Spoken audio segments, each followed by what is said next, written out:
அனைவருக்கும் வணக்கம். இன்னைக்கு ஹிந்து நியூஸ் பேப்பர்ல என்ன இம்பார்ட்டன்ட் நியூஸஸ் இருக்கு அப்படின்னு சொல்லி பார்ப்போம். ஸோ நமக்கு எலெக்ஷன் டைமா இருக்கனால பெரிய அளவுக்கு செய்திகள் இல்ல. ஏன்னா மாடல் கோட் ஆஃப் கண்டக்ட்லாம் அமல்ல இருக்கனால.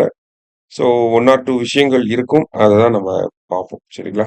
ஸோ என்ன குடுத்துருக்காங்க அப்படின்னா, "restoring rights. Adoptive mothers have the same rights as biological mothers" அப்படின்னு சொல்லி குடுத்துருக்காங்க. சரியா? இந்த செய்திய நம்ம ஆல்ரெடி பார்த்த ஒரு விஷயம் தான். ஜஸ்ட் ஒரு ரிவிஷன் பண்ற பாயிண்ட் ஆஃப் வியூல இந்த செய்திய பார்ப்போம்.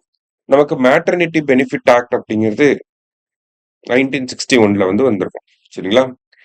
அந்த மேட்டர்னிட்டி பெனிஃபிட் ஆக்ட் படி பார்க்கறப்ப, ஒருத்தவங்களுக்கு மேட்டர்னிட்டி லீவ் அப்படிங்கிறது பெய்டு லீவா குடுக்குறாங்க. எவ்வளவு வாரங்களுக்கு குடுக்குறாங்கன்னா, 26 வாரங்களுக்கு குடுக்குறாங்க. 26 வீக்ஸ்.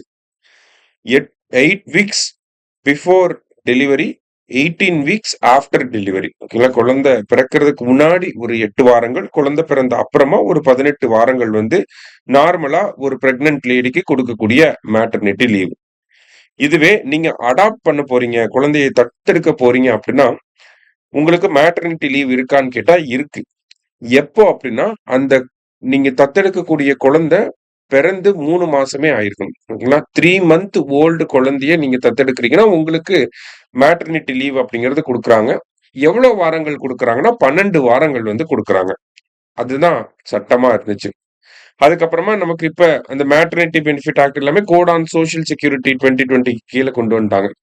அதுல இருக்கக்கூடிய இந்த 12 வாரம் கூட மேட்டர்னிட்டி லீவ் குடுக்குறாங்க. அடாப்ட் பண்ண 3 மாசமே பிறந்து 3 மாசமே ஆன அந்த குழந்தைய அடாப்ட் பண்றவங்களுக்கு 12 வாரங்கள் குடுக்குறாங்க.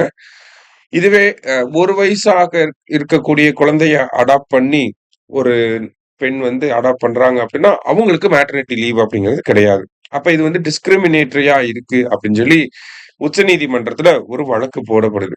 சோ உச்சநீதிமன்றம் என்ன சொல்லியிருக்காங்க அப்படின்னா, குழந்தை பிறந்த குழந்தையா இருந்தாலும் சரி, 1 வயசு ஆன குழந்தையா இருந்தாலும் சரி, 2 வயசு ஆன குழந்தையா இருந்தாலும் சரி, regardless of the age of the children adopt பண்ணக்கூடிய மதர்ஸ்க்கு, தத்தெடுக்கக்கூடிய தாய்மார்களுக்கு கண்டிப்பா இந்த மேட்டர்னிட்டி லீவ் அப்படிங்கிறத குடுக்கணும். 12 வாரங்கள் லீவ் அப்படிங்கிறத கட்டாயம் குடுக்கணும். Regardless of children's age. சரியா? அடாப்ட் பண்ணக்கூடிய எல்லா மதர்ஸ்க்குமே அந்த லீவ குடுக்கணும் அப்படிங்கிறத சொல்லியிருக்காங்க உச்சநீதிமன்றம்.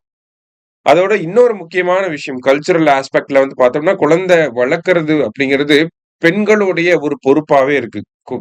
கை குழந்தையை வளர்க்கறது அப்படிங்கிறது.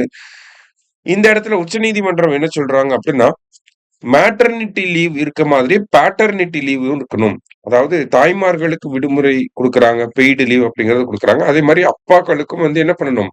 அந்த ஒரு லீவ கொண்டு வரணும்.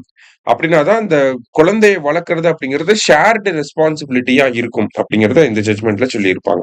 சரியா? இந்த பேட்டர்னிட்டி லீவ் ரிலேட்டடான விஷயங்கள மத்திய அரசாங்கம் ஏதோ ஒரு சட்டமாக கொண்டு வரணும். அப்படிங்கிறதையும் சொல்ல வராங்க.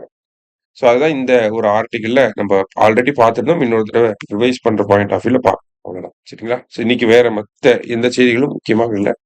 நாளை செய்தித்தாள் வாசிப்புல சந்திக்கலாம். நன்றி.